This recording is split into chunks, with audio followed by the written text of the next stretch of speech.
अंधेरी रात थी और तूफान अपनी पूरी ताकत पर था। एक नौजवान सौदागर जिसका नाम जैद था, नदी के किनारे खड़ा अपने टूटे हुए जहाज के टुकड़ों को देख रहा था। उसकी आंखों के सामने उसकी जिंदगी भर की कमाई पानी में बह रही थी। जैद एक बेहद ईमानदार और नेक इंसान था, जिसने अपनी सारी जमा पूंजी और कुछ उधार लेकर माल खरीदा था ताकि वह अपना पुराना कर्ज उतार सके। मगर किस्मत को शायद कुछ और ही मंजूर था। नदी की तेज लहरों ने उसका सब कुछ छीन लिया था। अब उसके पास न तो बेचने के लिए सामान बचा था और न ही जेब में एक खोटा सिक्का। बस बचा था तो एक भारी दिल और टूटी हुई उम्मीद। सुबह होते ही जब जैद बगदाद के बाजार में पहुंचा तो उसके चेहरे पर हवाइयां उड़ रही थीं। वह नजरें झुकाकर चल रहा था क्योंकि वह जानता था कि शहर में उसका कर्जदार उसका बेसब्री से इंतजार कर रहा होगा। लोग उसे देखकर आपस में फुसफुसा रहे थे, देखो यह वही जैद है जो कल तक बड़ा सौदागर बनने के ख्वाब देख रहा था, आज कैसे खाली हाथ और फटे हाल लौटा है।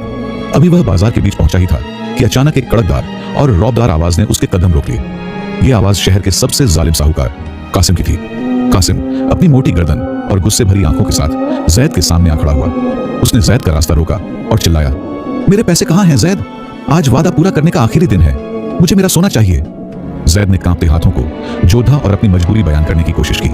उसने गिड़गिड़ाते हुए कहा, ए कासिम, मेरे साथ बहुत बुरा हादसा हुआ है। नदी के तूफान ने मेरा सारा माल डुबो दिया।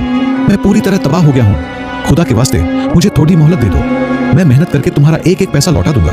लेकिन कासिम के पत्थर दिल में रहम नाम की कोई चीज नहीं थी। कासिम ने जोर से ठाका लगाया और भीड़ को सुनाते हुए कहा, मुझे तुम्हारी झूठी कहानियों से कोई दिलचस्पी नहीं है। कारोबार में जज्बात नहीं, सिर्फ सिक्के बोलते हैं। अगर तुमने मेरा कर्ज नहीं दिया तो कानून के मुताबिक मैं तुम्हें और तुम्हारे परिवार को अपना गुलाम बना लूंगा।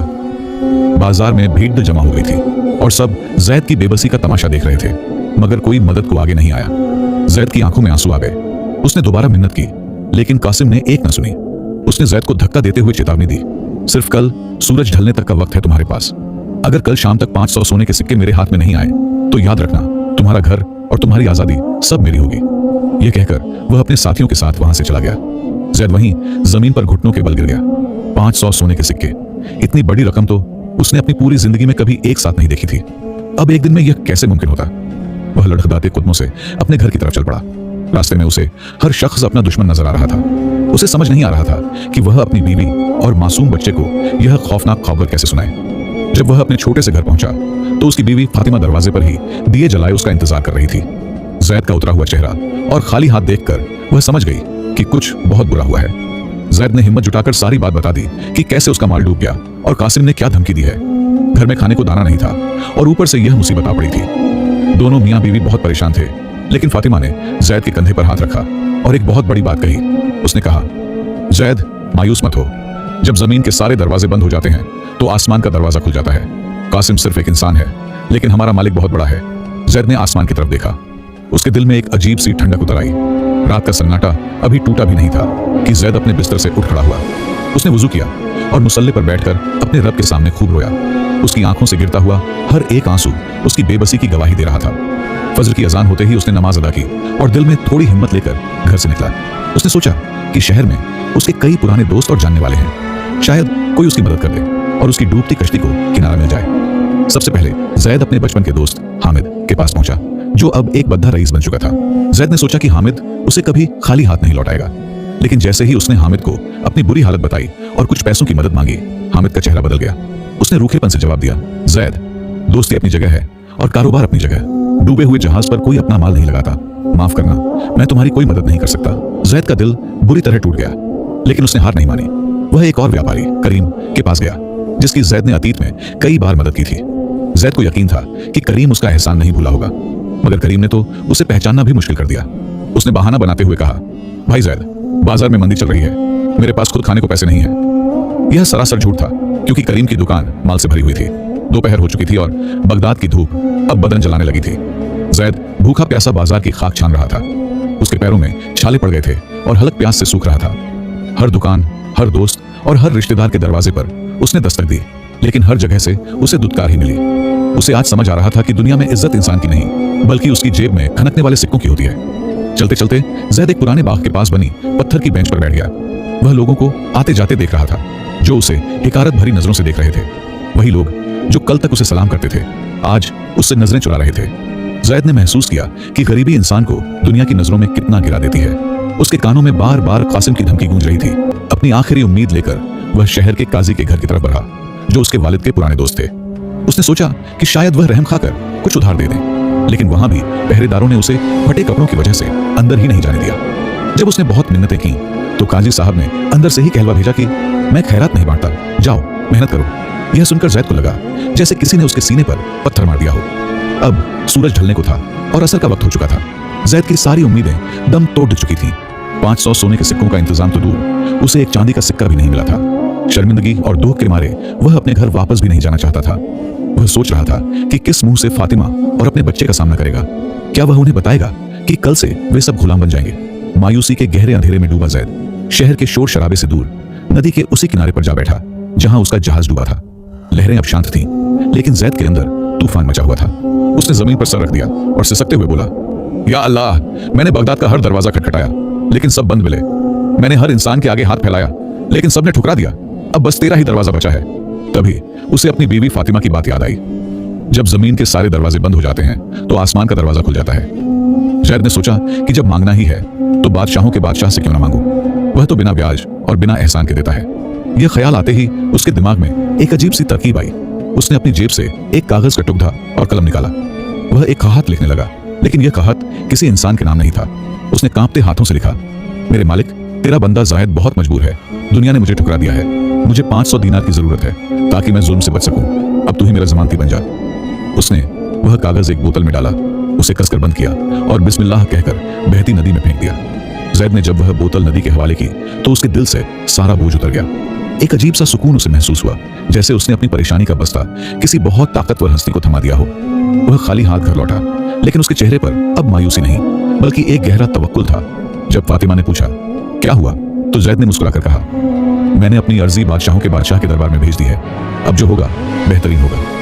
उधर वह कांच की बोतल नदी की लहरों पर हिचकोले खाती हुई आगे बढ़ रही थी। काली रात में चांद की रोशनी उस पर पड़ रही थी, जिससे वह किसी हीरे की तरह चमक रही थी। ऐसा लग रहा था मानो पानी की लहरें और हवाएं उस बोतल की हिफाजत कर रही हों। यह सिर्फ एक कागज का टुकड़ा नहीं था, बल्कि एक मजबूर बंदे का अपने रब पर अटूट विश्वास था, जो पानी के रास्ते अपनी मंजिल की तरफ बढ़ रहा था। रात बीत गई और सुबह का सूरज अपनी सुनहरी किरणों के साथ निकला। नदी बहते बहते बगदाद शहर से बहुत दूर एक दूसरी रियासत की सरहद में दाखिल हो गई। यहाँ नदी के किनारे एक आलीशान महल बना हुआ था, जो वहां के नेक दिल सुल्तान का था। सुल्तान अपनी रहमदिली और इंसाफ के लिए पूरी दुनिया में मशहूर था। वह अक्सर अपनी प्रजा का हाल जानने के लिए भेस बदलकर घुमा करता था। उस सुबह सुल्तान अपने महल के बाग में नदी किनारे टहल रहे थे। ठंडी हवा चल रही थी और पक्षी चहचहा रहे थे। अचानक सुल्तान की नजर नदी के किनारे झादियों में फंसी एक चमकती हुई चीज पर पड़ी। उन्होंने गौर से देखा तो पाया कि वह एक कांच की बोतल है जिसके अंदर कुछ रखा हुआ है। सुल्तान के मन में जिज्ञासा जागी। उन्होंने तुरंत अपने शाही मुहाफिज को इशारा किया। मुहाफिज ने दौड़कर पानी में कदम रखा और वह बोतल निकालकर बड़े अदब के साथ सुल्तान के हाथों में थमा दी। सुल्तान ने बोतल को पलट कर देखा। वह बहुत साधारण सी थी, लेकिन उसे देखकर सुल्तान को एक रूहानी एहसास हुआ। उन्होंने बोतल का ढक्कन खोला और बड़ी सावधानी से उसके अंदर रखा हुआ कागज का टुकड़ा बाहर निकाला।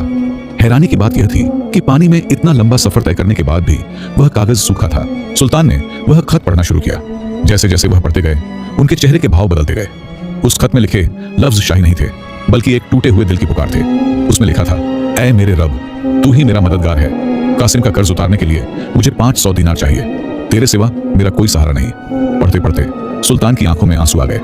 सुल्तान ने आसमान की तरफ देखा और अपने वजीर से कहा, देखो वजीर, इस बंदे का अपने रब पर कितना गहरा यकीन है। इसने किसी इंसान से मांगने के बजाय सीधे अल्लाह को खत लिखा और अल्लाह ने इसकी पुकार सुनने के लिए इस नाचीज सुल्तान को जरिया बना दिया। यह खत मेरे नाम नहीं है, लेकिन इसका जवाब देना अब मेरा फर्ज है। वजीर ने हैरान होकर पूछा, हुजूर, लेकिन हमें कैसे पता चलेगा कि यह जैद कौन है और कहां रहता है? इस कागज पर तो कोई पता नहीं लिखा, सिर्फ नाम लिखा है। सुल्तान मुस्कुराए और बोले, जिस रब ने इस बोतल को सही सलामत हजारों मील दूर हम तक पहुंचाया है, वही रब हमें उस तक भी पहुंचाएगा। नदी के बहाव की दिशा देखो, यह जरूर बगदाद की तरफ से आई है। सुल्तान ने फौरन शाही खजांची को बुलाया और हुक्म दिया, शाही खजाने से सबसे बेहतरीन 500 सोने के सिक्के एक थैली में भरो और सुनो, इसमें 500 और बढ़ा दो। यह मेरी तरफ से उस बंदे के तवक्कुल का इनाम होगा। पूरे दरबार में सन्नाटा छा गया।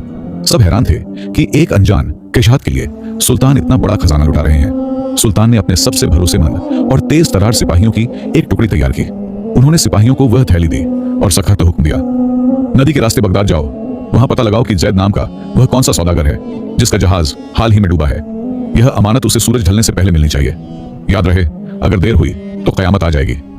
सिपाही घुटनों पर सवार होकर हवा की रफ्तार से निकल पड़े। बगदाद में अगला दिन बहुत भारी था। सूरज धीरे धीरे पश्चिम की तरफ ढल रहा था, जैसे जैद की जिंदगी का वक्त कम हो रहा हो। जैद अपने घर के बाहर एक पुरानी चटाई पर इत्मीनान से बैठा तस्बीह पढ़ रहा था। उसके चेहरे पर न कोई डर था, न घबराहट। ये देखकर पड़ोसी हैरान थे और आपस में कह रहे थे कि शायद घम के मारे जैद का दिमाग चल बसा है। लेकिन जैद का दिल गवाही दे रहा था कि मदद रास्ते में है। ठीक असर के वक्त गली में भारी कदमों और जंजीरों की खनखनाहट गूंजी। कासिम अपने हथियारबंद गुंडों के साथ वहां आ धमका। उसके हाथ में एक मोटा कोड़ा और चेहरे पर एक शैतानी मुस्कान थी। उसने आते ही जैद के घर के बाहर रखा सामान ठोकर मारकर फेंकना शुरू कर दिया और चिल्लाया, वक्त खत्म हुआ। जैद, अब तुम और तुम्हारा परिवार मेरे गुलाम हो। शोर सुनकर पूरा मोहल्ला जमा हो गया। सब सहमे हुए थे। कोई भी कासिम के खिलाफ बोलने की हिम्मत नहीं कर पा रहा था। कासिम ने जहर उगलते हुए कहा, निकालो अपने 500 दीनार या फिर चुपचाप ये लोहे की बेड़ियां पहन लो। जैद अपनी जगह से उठा और बड़ी नरमी से बोला, कासिम, बस सूरज डूबने तक का सब्र करो। मेरा इंतजाम हो गया है। मेरा रब मेरा कर्ज अदा करेगा।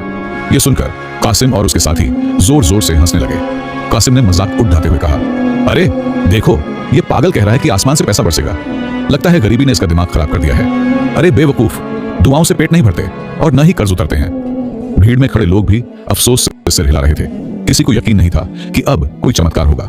सूरज की लालिमा अब गहरी होने लगी थी, जिसका मतलब था कि दिन खत्म होने में बस कुछ पल बाकी थे। हर गुजरते पल के साथ जैद की सांसें और कासिम का गुस्सा बढ़ता जा रहा था।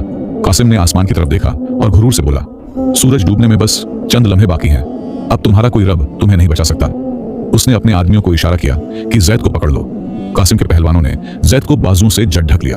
घर के अंदर से फातिमा और बच्चे के रोने की आवाजें आने लगी। ये मंजर देखकर पत्थर दिल लोग भी पसीज गए, लेकिन कासिम का दिल नहीं पिघला। जैद ने अपनी आंखें बंद कर लीं और दिल ही दिल में पुकारा, या रब, तूने वादा किया था कि तू अपने बंदे को रुसवा नहीं करेगा। अब तो मेरी लाज तेरे हाथ में है। तभी अचानक बाजार के उस पार से जबरदस्त गर्द का गुबार उड़ता दिखाई दिया। तेज रफ्तार घोड़ों की टापों ने जमीन हिला दी। लोग डरकर इधर उधर भागने लगे। ऐसा लग रहा था मानो कोई शाही फौज हमला करने आ रही हो। कासिम भी यह शोर सुनकर ठिठक गया और उसने अपने आदमियों को रुकने का इशारा किया। सबकी नजरें उस धूल के बादल पर टिकी थीं। देखते ही देखते शाही लिबास में सजे धजे घुड़सवार वहां पहुंच गए। उनके हाथों में नंगी तलवारें थीं और शान में शाही परचम लहरा रहा था। सबसे आगे चलने वाला सिपाही सालार घोड़े से कूदा। उसकी वर्दी और रौब देखकर कासिम के पसीने छूट गए। पूरी भीड़ में सन्नाटा छा गया। किसी की सांस लेने की हिम्मत नहीं हो रही थी। सबको लगा कि शायद जैद को गिरफ्तार करने के लिए शाही फरमान आया है। सिपाही सालार ने अपनी गरजदार आवाज में पूछा, यहां जैद सौदागर कौन है जिसका जहाज हाल ही में डूबा है? जैद ने कासिम के आदमियों की पकड़ से खुद को छुड़ाया और आगे बढ़कर कहा, मैं ही जैद हूं। कासिम हकलाते हुए बीच में बोला, हुजूर, यह तो मेरा मुजरिम है। इसने मेरे पैसे हड़प लिए हैं। मैं बस अपना हक वसूल कर रहा हूं। सिपाही सालार ने कासिम को नजरअंदाज किया और बड़े एहतराम के साथ जैद के सामने झुक गया। उसने मखमल की एक भारी थैली जैद के हाथों में रखी और बुलंद आवाज में कहा, यह अमानत आपके उस दोस्त ने भेजी है जिसे आपने नदी के जरिए खत लिखा था। गिन लीजिए, इसमें पूरे 1000 सोने के सिक्के हैं। 500 आपका कर्ज उतारने के लिए और 500 आपके तवक्कुल का इनाम। थैली का मुंह खुलते ही उसमें से चमकती हुई अशरफियां जमीन पर गिर पड़ी। उनकी खनक ने वहां मौजूद हर शख्स को चौंका दिया। जो लोग अभी तक जैद का मजाक उड़ा रहे थे, उनकी आंखें फटी की फटी रह गईं। कासिम, जो अभी तक शेर बना हुआ था, अब बिल्ली की तरह सहम गया। उसे अपनी आंखों पर यकीन नहीं हो रहा था कि एक मामूली कागज की पर्ची ने जैद के लिए शाही खजाना खुलवा दिया। जैद ने जमीन से 500 सोने के सिक्के उठाए और कासिम के हाथ पर रख दिए। उसने बड़े सुकून और वकार के साथ कहा, कासिम, ये लो अपना कर्ज, गिन लो। एक सिक्का भी कम नहीं है। और याद रखना, गरीब का कोई नहीं होता तो क्या हुआ, उसका खुदा जरूर होता है। कासिम के पास कहने को कोई शब्द नहीं थे। वह शर्मिंदगी से लाल हो गया और सिक्के लेकर नजरें झुकाए वहां से चला गया। सिपाही सालार ने जैद के कंधे पर हाथ रखा और एक बहुत गहरा राज खोला। उसने कहा, जैद, एक बात सुन लो। जिस वक्त तुम्हारा कहत मिला, सुल्तान बहुत परेशान थे और उनका दिल घबरा रहा था। वो बिना वजह नदी किनारे गए थे। तुम्हारा कहत पढ़कर उन्हें ऐसा लगा जैसे अल्लाह ने उन्हें ही तुम्हारी मदद के लिए चुना है। सुल्तान ने कहा है कि असल बादशाह वो नहीं, बल्कि वो है जिसने हवाओं और लहरों को तुम्हारा डाकिया बना दिया। जैद ने बाकी बचे हुए 500 सिक्के अपनी जेब में नहीं रखे। उसने वहीं खड़े होकर ऐलान किया, यह 500 दिनार मेरे नहीं है, ये मेरे रब का इनाम है। इसलिए मैं इसे बगदाद के उन यतीमों और विधवाओं में बांटता हूँ जिनका कोई सहारा नहीं है। जैद की इस दरिया दिली ने लोगों के दिलों को झकझोर दिया। कल तक जो लोग उसे भिखारी समझ रहे थे, आज उसे रश्क की नजरों से देख रहे थे। सिपाही सालार और उसके सैनिक जैद को सलाम करके वापस लौट गए। बाजार में सन्नाटा छा गया था, लेकिन यह सन्नाटा डर का नहीं बल्कि इज्जत का था। लोगों को अपनी गलती का एहसास हुआ। हामिद और करीम, जिन्होंने जैद को दुत्कार दिया था, अब माफी मांगने के लिए आगे आए, लेकिन जैद ने मुस्कुराकर उन्हें माफ कर दिया। उसका दिल तो अब दुनियावी शिकवों से बहुत ऊपर उठ चुका था। इस वाकये के बाद जैद की जिंदगी पूरी तरह बदल गई। उसने दोबारा मेहनत से अपना कारोबार शुरू किया। अल्लाह ने उसके कारोबार में ऐसी बरकत दी कि देखते ही देखते वह बगदाद का सबसे बड़ा सौदागर बन गया। लेकिन अमीर बनने के बाद भी उसने कभी अपने पुराने दिन नहीं भुलाए। वह हर शाम नदी किनारे जाकर अपने रब का शुक्र अदा करता था। दूसरी तरफ कासिम का अंजाम बहुत बुरा हुआ। उसका गुरूर उसे ले डूबा। कुछ ही महीनों बाद एक बड़े व्यापार में उसे इतना भारी नुकसान हुआ कि उसकी सारी दौलत मिट गई। जो कोड़ा वह दूसरों पर चलाता था, वक्त ने वही कोड़ा उस पर चलाया। वह पाई पाई का मोहताज हो गया और लोगों ने उसे उसी बाजार में भीख मांगते हुए देखा जहां वह कभी हुकूमत करता था। यह कहानी सिर्फ जैद की नहीं बल्कि तवक्कुल की एक मिसाल बन गई। बगदाद के लोग सदियों तक अपनी औलादों को यह किस्सा सुनाते रहे कि कैसे एक टूटे हुए जहाज के मालिक ने सिर्फ एक कागज की नाव पर बैठकर तूफान को हरा दिया। जैद ने साबित कर दिया था कि दुनिया के सहारे टूट सकते हैं, लेकिन अल्लाह की रस्सी कभी नहीं टूटती। लोग सोचते हैं कि मदद दोस्तों, पैसे या ताकत से मिलती है, लेकिन इस कहानी का असली मोड़ यह है कि मदद वहां से आई जहां से गुमान भी नहीं था। सुल्तान का उसी वक्त नदी किनारे जाना और बोतल का ठीक उनके सामने रुकना, यह कोई इत्तेफाक नहीं था। यह उस यकीन का नतीजा था जो जैद ने उस अंधेरी रात में किया था। मुसीबत कितनी भी बड़ी हो, कभी मायूस मत होना। बस अपनी कोशिश करो और नतीजा अल्लाह पर छोड़ दो। अगर आप लोगों को हमारी ये कहानी अच्छी लगी हो तो वीडियो को लाइक करें, शेयर करें